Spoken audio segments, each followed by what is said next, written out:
Oui, je l'ai regretté et merci de me donner l'occasion d'en parler parce que j'ai fait un courrier hein, officiellement pour demander à ce qu'on supprime mon passage.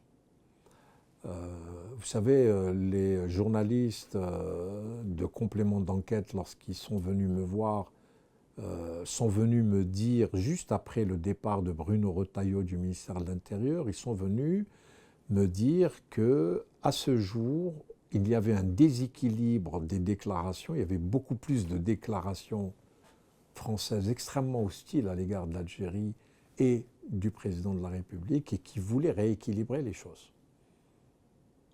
Et ils m'ont demandé de prendre la parole, ils ont demandé à Benjamin Stora de le faire et donc j'ai échangé longuement avec Benjamin Stora au téléphone sur notre participation à cette Avant la émission, diffusion. bien sûr, Mhm. avant même Mhm.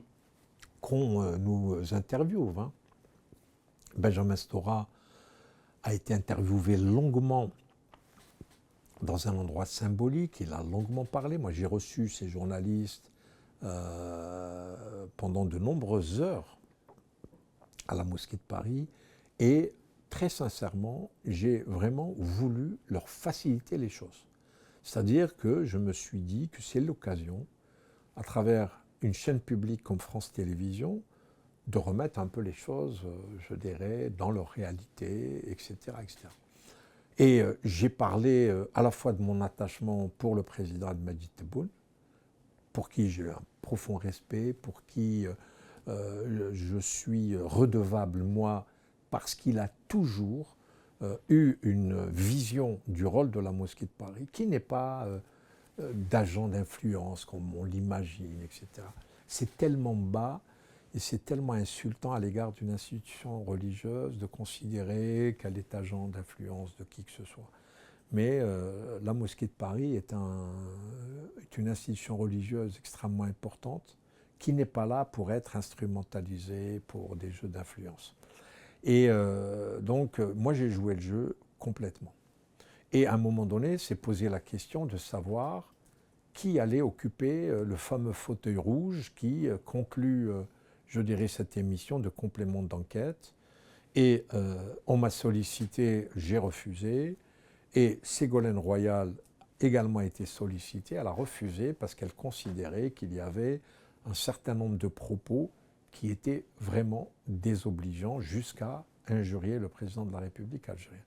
Et c'est à ce moment-là que moi, avant la diffusion donc, de ce documentaire, j'ai écrit officiellement au rédacteur en chef, à la présidente de France Télévisions pour leur demander instamment de supprimer mon passage. Je ne savais pas quel passage ils allaient prendre. Vous êtes journaliste, vous savez comment ça se passe. Vous m'interviewez pendant 2 heures et puis après vous prenez 5 minutes, 10 minutes. C'est le jeu, je l'accepte.